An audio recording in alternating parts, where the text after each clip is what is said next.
Friends, आज की कहानी है मजबूरी भाग 1। गहरे ख्वाबों की दुनिया से अचानक ही पूजा की आंखें खुल गई और तुरंत ही उसने घड़ी की तरफ देखा। अरे, अभी तो सिर्फ सुबह के 4 ही बजे हैं और इस सपने ने देर से उठने का आकर मुझे तो डरा ही दिया। अभी वक्त है, थोड़ी देर और सो जाती हूँ, पर अगर टाइम से नींद न खुली तो, अगर ये सपना सच में सच हो गया तो नहीं नहीं, बड़ी बातें सुननी पड़ेगी घर वालों से। ऊपर से ये मेरा ससुराल है, कोई गलती नहीं कर सकती हूँ, पर क्या करूँ, शादी की हर रस्म निभाते निभाते बहुत थक गई हूँ और देर रात से सोई भी नहीं, तो नींद भी बहुत आ रही है। क्या करूँ, जग ही जाती हूँ, लेट होने की गलती नहीं कर सकती। ये सोचकर पूजा वक्त से पहले ही उठकर नहाने के लिए बाथरूम की तरफ चल पड़ती है। पूजा एक गरीब परिवार से है। इसके पिता ने अपने दोस्त राम प्रसाद के यहाँ पूजा को भेज दिया था, क्योंकि वो बहुत बीमार था और पूजा की माँ बहुत पहले ही चल बसी थी और पूजा का कोई भाई या बहन भी नहीं था। इसलिए उसने अपने बचपन के दोस्त के पास अपनी बेटी को भेज दिया, जिससे पूजा की आगे की जिंदगी अच्छे से गुजर सके। राम प्रसाद बहुत ही पैसे वाला और अच्छा इंसान था, इसलिए उसे अपने दोस्त की बेटी को अपने साथ रखने में कोई दिक्कत नहीं थी। पर इस बात से राम प्रसाद की धर्मपत्नी खुश नहीं थी, जिनका नाम शीला था। वो बहुत ही स्वार्थी थी। उनको पूजा एक बोझ लगती थी, जो बिना काम धाम के उनके टुकड़ों पर पल रही थी। उनका एक छोटा बेटा था, जो अपनी आगे की पढ़ाई करने के लिए बाहर दूसरे शहर गया था, और एक बेटी थी जो सबसे छोटी और सबकी लाडली थी, जो भी 12वीं पास करके कॉलेज में गई थी। और इनका सबसे बड़ा बेटा वैभव, जो अपने पिताजी के कारोबार में हाथ बटाता था। एक दादी भी थी, जो पूजा को बहुत मानती थी, क्योंकि पूजा को ही दादी जी की पूरी सेवा का काम सौंपा गया था और जो पूजा बड़ा ही मन लगाकर करती थी। पूजा ने तो इस घर को भी अपना मान लिया था, पर ये घर पूजा को अपना नहीं मान पा रहा था। अब बात करते हैं पूजा की शादी किससे, कब और कैसे हुई। पूजा का बहू बनने का पहला दिन वो इतनी डरी हुई थी कि कहीं उससे कोई गलती ना हो जाए। उसकी ये शादी बहुत ही मुश्किलों से हुई थी। उसके लिए एक एक कदम जैसे अंगारों पर चलने जैसा था।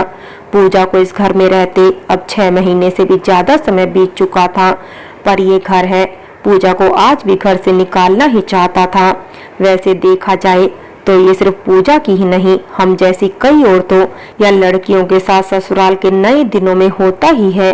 हर एक बात के लिए सभी से इजाजत लेना, कोई भी काम बिना पूछे ना करना, खाना भी सबके खाने के बाद खाना, काम तो ऐसे करना पूरे घर के जैसे आप बहू नहीं एक काम वाली बाई हो। और इतना अच्छा करने के बाद भी अगर आपसे बस एक छोटी सी गलती भी हो जाए तो पूरा ससुराल आप पर बादलों की तरह गरज और बरस दोनों ही पड़ता है। पर यहाँ तो पूजा सिर्फ बहू नहीं थी, बिन बुलाई मेहमान थी, जिसके आने से सबसे ज्यादा तकलीफ राम प्रसाद की धर्मपत्नी शीला को थी। जैसे ही पूजा ने इस घर में कदम रखा, वैसे ही शीला का ताना मारना शुरू हो गया और ऊपर से उसका सामान बाहर फेंक दिया गया। पूजा बहुत ही शांत और थोड़ा सहमी हुई लड़की थी, और अगर तेज होती भी तो क्या कर लेती, क्योंकि जब अपने चारों ओर मजबूरी के काले बादल छा जाते हैं तो इंसान चाहकर भी कुछ नहीं कर सकता। ऊपर से तो ये लोग पूजा के सर पर छत भी दे रहे थे, तो भला पूजा इनको कैसे कुछ कह सकती थी। राम प्रसाद काम के सिलसिले से ज्यादातर शहर से बाहर ही रहता था और उसका यहाँ का काम उसका बड़ा बेटा देखता था। राम प्रसाद का छोटा बेटा और बेटी घमंडी स्वभाव के थे।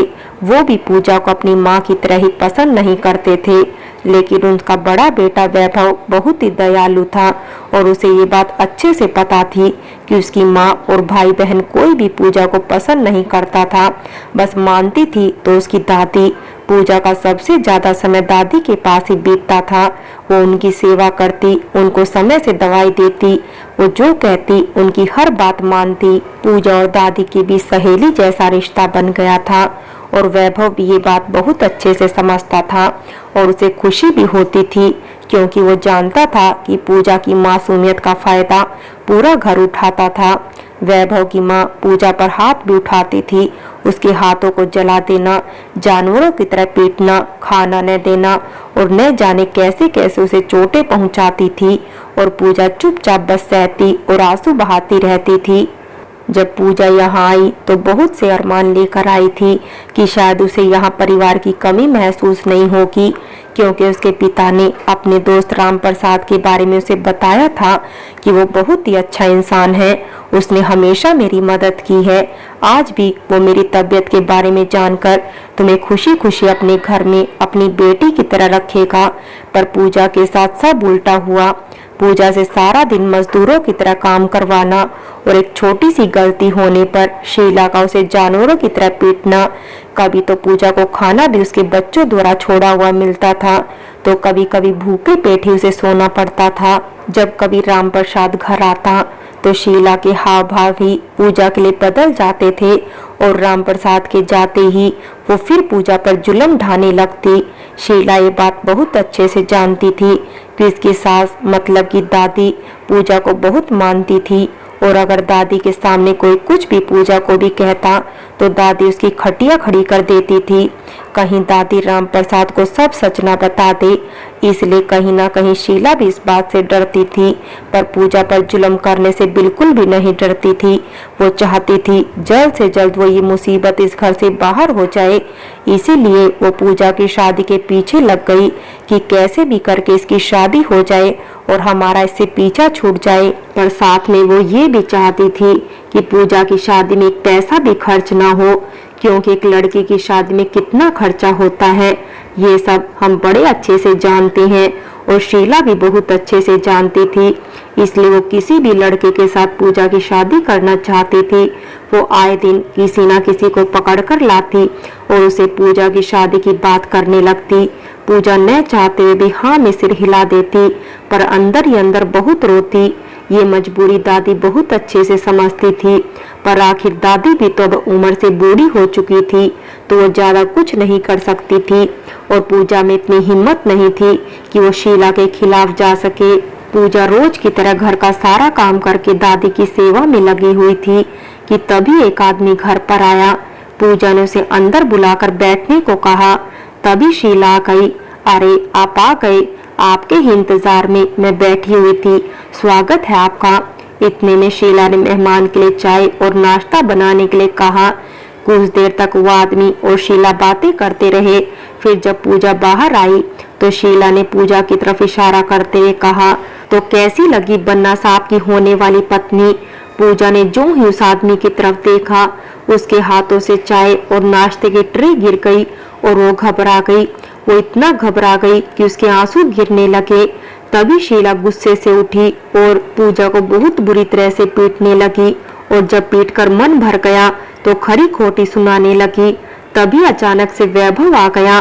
तभी वो थोड़ी तेज आवाज में अपनी माँ को आवाज लगाता है, माँ आप ये क्या कर रही हो उस बेचारी के साथ में। देखिए गरम चाय की वजह से उसका हाथ भी जल गया है। और फिर वैभव तुरंत पूजा का हाथ पकड़ लेता है। शीला थोड़ी सी सहम जाती है वैभव को देखकर। तब वो बात को संभालती हुई बोली, वही तो वैभव, मैं भी जब से इस लड़की को यही समझाने की कोशिश कर रही हूँ कि जिस बात की जिद कर रही है वो मुमकिन नहीं है। तब वैभव हैरानी से पूछता है, क्या ऐसा क्या चाह रही है ये। तब वो पूजा की तरफ नजर करता है, पर पूजा को तो खुद ही नहीं पता था कि वैभव की माँ अब क्या उसके खिलाफ बोलने वाली थी। तब उसकी माँ ने उस बूढ़े आदमी की तरफ देखकर इशारा किया और वैभव से कहा, इन्हें तो तू जानता ही है ना। तब वैभव कहता है, हाँ माँ, ये तो पापा के साथ काम करते थे, बचपन से ही यहाँ आते जाते रहे हैं। पर क्यों, क्या हुआ।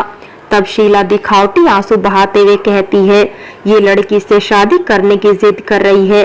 तब वैभव के साथ साथ पूजा खुद शीला को आश्चर्य से देखने लगती है।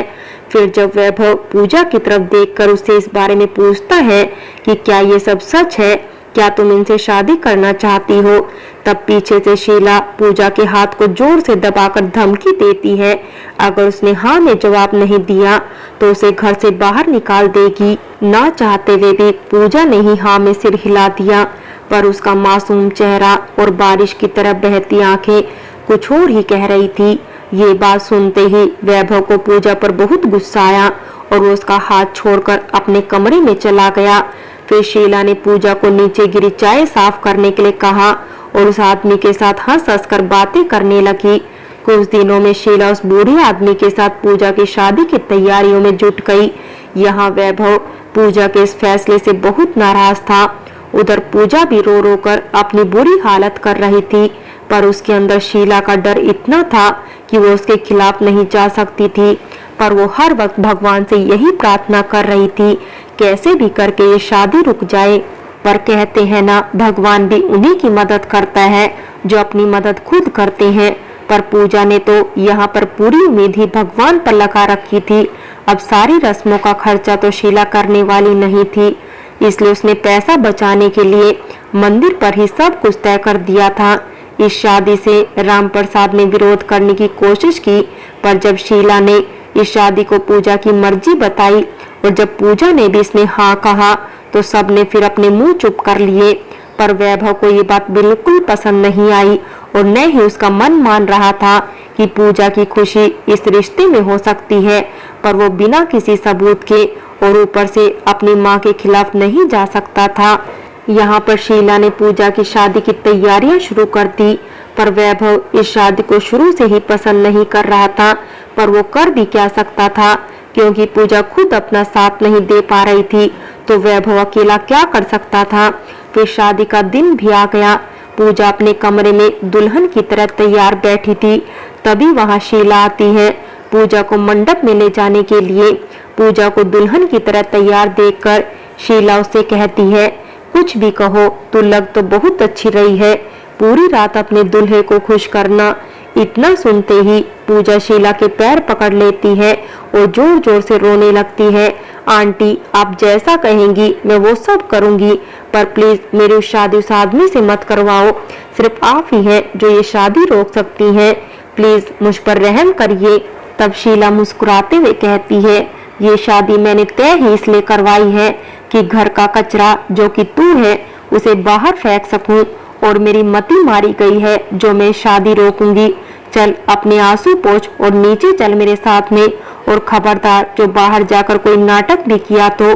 शीला की धमकी से पूजा बहुत ज्यादा डर जाती है और वो सहमी सी चुपचाप शीला के पीछे पीछे चल देती है। फिर वो मंडप की तरफ आने लगती है। तभी उस बूढ़े आदमी का दोस्त जो उसी की उम्र का था, वो पूजा की सुंदरता को देखते ही उस बूढ़े आदमी से कहता है, हाथ तो बहुत लंबा मारा है तूने, क्या चीज पाई है, तेरे तो मजे ही मजे हैं। तभी वो बूढ़ा आदमी कहता है, अरे चिंता मत करो, हमारे साथ साथ तुम भी इसका स्वाद चख लेना। और दोनों जोर जोर से हंसने लगते हैं। बगल में खड़ा वैभव दोनों की बातें सुन रहा होता है। उसे बहुत गुस्सा आता है, पर वो ये सोचकर चुप रहता है, आखिर पूजा की खुशी है शादी में, तो फिर चुप रहना ही सही होगा। फिर पूजा मंडप में आकर बैठ जाती है, पर उस बूढ़े आदमी के दोस्त ने बार बार बहाने बनाकर पूजा को छूने की हरकत शुरू कर दी। पहले पूजा को लगा शायद उस आदमी से अनजाने में हो गया हो, पर जब वो बार बार पूजा की कमर और उसके लहंगे के अंदर हाथ डालने की कोशिश करने लगा, तो पूजा एकदम से सहम गई और उसे रोकने की कोशिश करने लगी। पर ये सब दोनों सबकी नजर से छुपाकर कर रहे थे। पर कहते हैं ना, गलत कहीं भी कितना भी चोरी से हो रहा हो, देखने वाले को दिख ही जाता है। जैसे ही वैभव की नजर उस बूढ़े आदमी के दोस्त की इस घिनौनी हरकत पर पड़ी, उससे ये बर्दाश्त नहीं हुआ और उसने तुरंत ही पूजा का हाथ पकड़ा और मंडप से घर के अंदर की ओर ले जाने लगा। वैभव की आंखों में जहां उसकी मां शीला ने गुस्से का उबाल देखा, तो वहीं दूसरी ओर पूजा ने वैभव की आंखों में अपने लिए प्यार का सैलाब देखा। फ्रेंड्स, बाकी की कहानी अगले भाग में देखें, और अगर कहानी अच्छी लगी हो तो लाइक करें, शेयर करें और प्यार भरी कहानी चैनल को सब्सक्राइब करें।